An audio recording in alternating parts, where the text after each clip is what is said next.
I'm going to go ahead and get into the last episode for February here in my Thought Project series out in Charlottesville. Beautiful weather today. I hope you're all doing well and everyone is taking good care of themselves. Hope is here with me. You can see her right here. Oop. Hanging out. Yeah. But anyway, we're going to go ahead and get into the last episode of February here. Turned down the music so you can hear me better. Detailed the previous episode, we talked about some of the events back in Iowa in the 80s, and then also some other events actually that happened in Wisconsin. I can say for myself, like bearing in mind the way the different states handled the issues, sorry about that, I felt like Wisconsin was a much better experience and completely positive, and I wish that I'd been able to go to UW-Whitewater and not end up at Luther College, because I think the trajectory of my life would have been better. Now, with the trajectory of, you know, the fact that I went back to Iowa and deal with all that Luther and then went back out to the DC area, with the trajectory of other people's lives better, I don't know, because I spent time out in the DC area and I was a really tough person in the 2000s who went ahead and fought for some real investigations to be done and get some real answers. And I spent time talking to people who actually were in the legal field who really cared about the issues, as well as people in medicine, healthcare, behavioral health, and people from all over the world. Because what was going on at the time in the early 2000s, the DC area was really frightening. It was a time when you could be driving down the street in a nice area, especially even in Northern Virginia, which is considered part of the DC metro area, by the way. That's also Maryland and Virginia. And you'll find that there was times where, like, I ran into traffickers who would actually get mad at me and want to yell at me in my car, and they would be using signet systems, and then they would attack me. Like, I actually was hit once in my car by a group of stupid drug dealers. So there are times I was driving around, people would be following me, I didn't know what was going on. Sure that they were like worried about me, but then sometimes you couldn't even tell the difference between them and some of the traffickers, and so they were weird people in the area. Point is, there was actually a lot of terrorists there, and they were Russian, pretty much, and there's still a problem with Russians actually up there around the capital area. Also highest density of psychopaths in the country, so enjoy that for whatever it is. Last time I talked to somebody from the DC area who lived there, they told me that everything is stop and go and that crime is way up, but in some ways, it's a much more positive time than it was back in the 2000s, because there was a serious problem with Russian assets back on those days just doing whatever they wanted.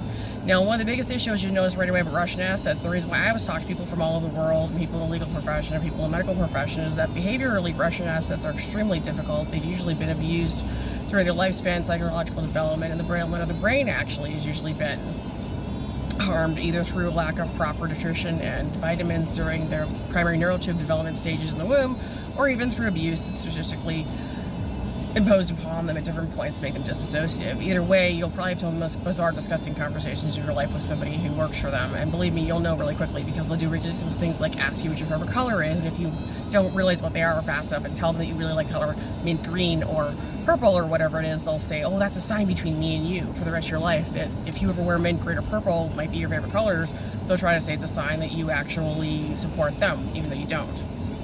An even more ridiculous example that's more obvious would be them saying that if you salute the American flag, you're really saluting Russia. You're not. It's ridiculous. And frankly, the one way I was able to win some of the issues I was dealing with was that I just start talking with people who were really sick and tired of how behaviorally dysfunctional they were, because many of them will actually scream and yell at you about how they want to abuse children. And by the way, this episode is not going to be one that you want to show to kids, but none of my episodes really are. So the point is that they're hugely obsessed with the abuse of children, because oftentimes they're into trafficking that involves abusing kids and abusing dogs and cats and making disgusting films. And frankly, unfortunately, one of my worst experiences was that I knew one of the major traffickers went to Hollywood and started his own agency. The entire agency is actually founded on snuff porns of kids being abused. So I have no idea if that's been put into. The company's still in operation. It's primarily funded by Russian money and Russian activity, or money that was stolen from other people. So that's how you know. So there's still work to be done, certainly here in this country, if that's an issue. And, you know, people want to always point to, like, Epstein or Weinstein.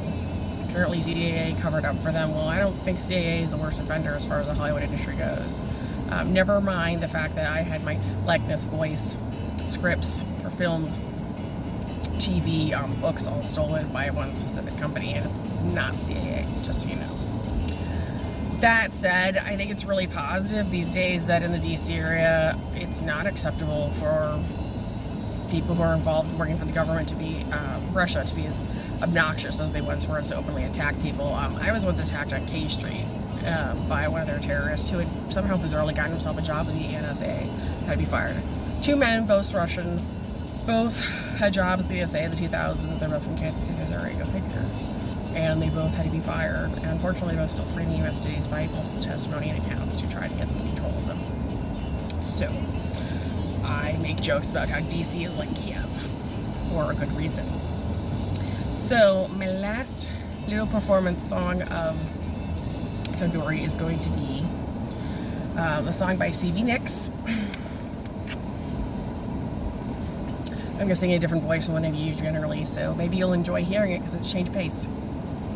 No one looked and I walked by. Just an invitation would have been just fine. So I noted him again and again. First he took my arm and then he ran. No one knows how I feel, what I say, unless you read between my lines. One man walked away from me and first he took my hand. Take me home. Stand back in the middle of my room. I did not hear from you. It's alright to be standing in a line. Standing in a line, to be standing in a line. I would cry. La la la la la la la la la la la la. Do not sway my friend like a willow I can bend. No man calls my name and no man came. So I walked down away from you. Your attention was more than you could do. But one man did not call. He has asked for my love and that was all.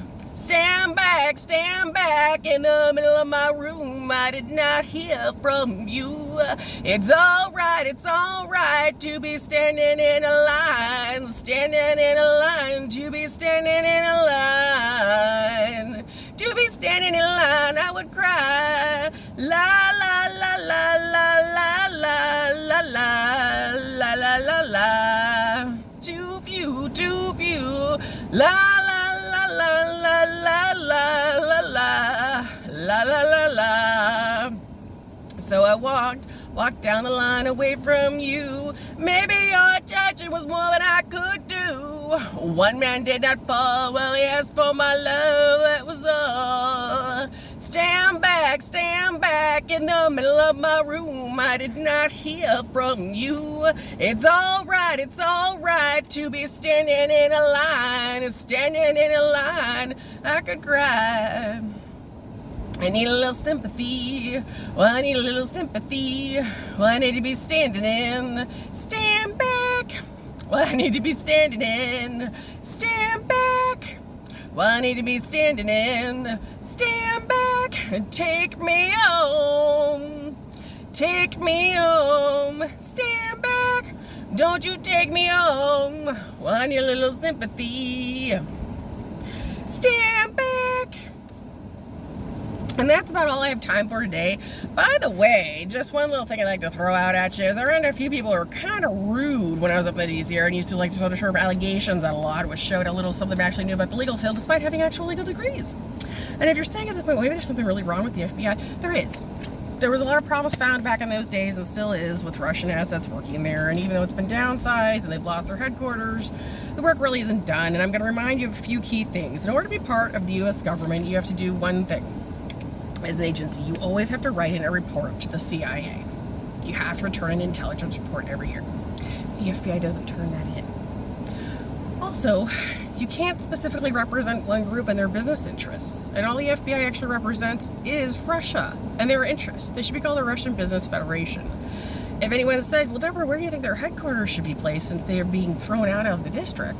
My response would actually be, seems like they have more than enough money from their Russian business relationships and they really don't need another headquarters. In fact, I don't think the U.S. government actually needs them because we ended up having to form DHS due to the fact that they were not managing terrorist issues properly.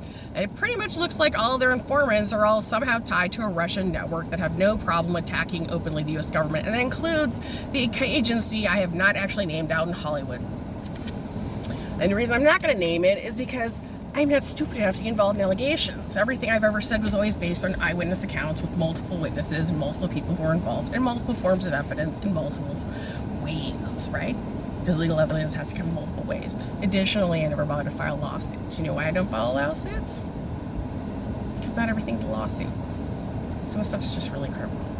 It has to be treated as a criminal case. Just so you know. There's one more thing I'm going to do. I'm going to sing the refrain from Caddy Shack because I really liked that movie when I was a kid. I'm alright. Don't you gotta worry about me. Why you got to give me a fight? Why you let me be? I'm alright. Don't you gotta worry about me. Why you got to give me a fight? Why don't you just let me be? Have a good day. That was this week's volume and the last episode of February.